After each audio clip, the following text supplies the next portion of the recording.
Morning routines don't work for me, and I'm sure for 90% of you, they don't work either. Today's mission. I'm trying the perfect morning routine. My question is, can a real mum truly survive it? That's what we're about to find out. All right. Dr. Andrew Huberman, a neuroscience and performance expert, has given this rundown of the perfect morning routine. He has an outline as to how he thinks it should go, and this here is the morning routine. Step 1, we're getting sunlight outside, and I've brought step 2 with me. Got my electrolytes. Apparently being outside and getting sunlight doesn't actually matter if it's not sunlight, apparently, as well.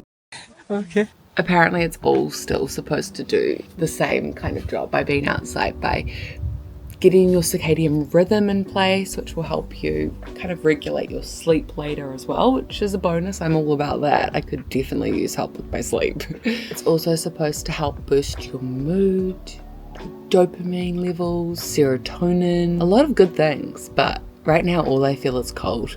Feel very cold drinking this and drinking cold electrolytes.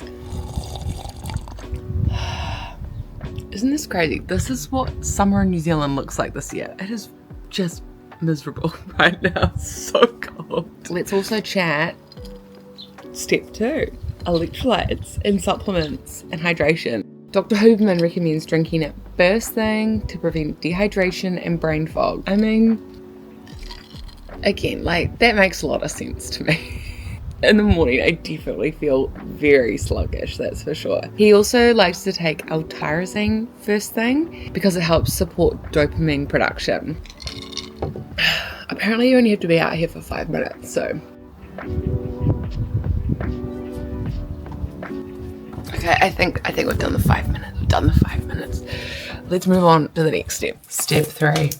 No caffeine. The idea behind this, apparently, is that if you can delay your caffeine intake, I've seen different amounts, 60 to 90 minutes to 2 hours after you've woken up, then you're allowing your cortisol levels to peak naturally, which Dr. Huberman says prevents that afternoon crash that you can get. So, step 4, morning movement. The reasoning behind this is that getting a bit of light cardio in the morning helps to increase the oxygen production in your brain. Apparently the science behind this is that it increases your circulation, which equals more oxygen, which equals just more alertness and focus. These all sound amazing. And in fact, this is actually one thing that I have been wanting so badly to implement in my daily routine, is waking up before the twins, tick, and coming out here and walking and kind of waking up and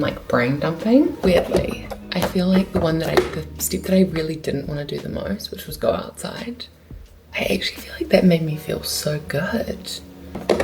Why do I feel so good? I guess because the twins haven't woken up yet, so I'm a little bit optimistic that I'm gonna have a chance to be able to do everything. Here we go.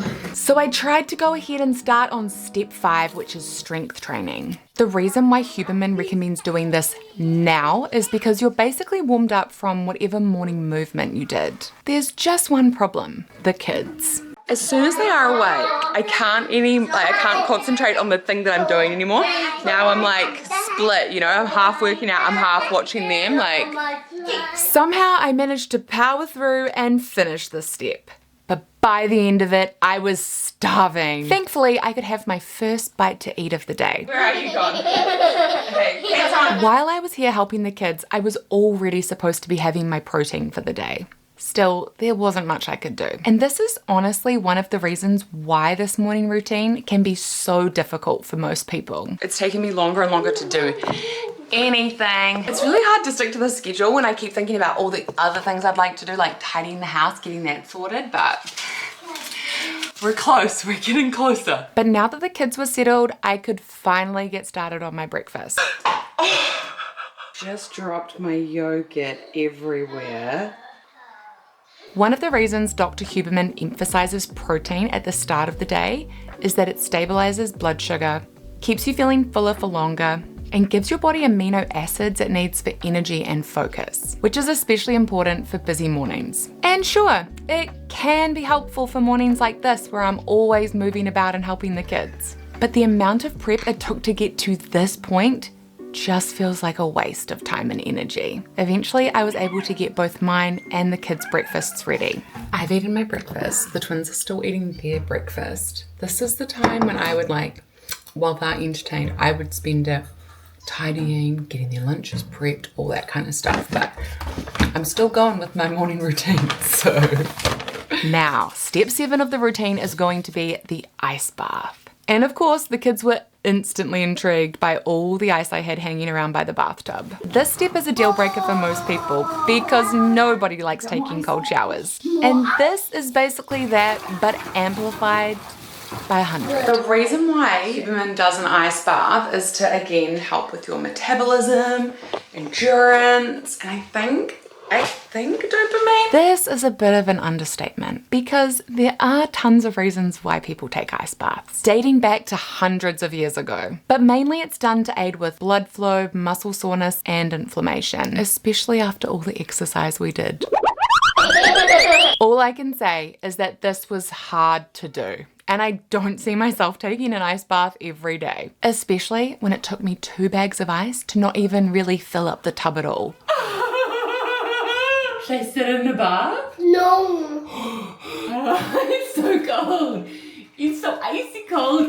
Look at all the ice. I'm just looking at the mess that's been made. I'm going to jump ahead to number 8 on the list, which is meditation. I'm actually feeling really tired right now.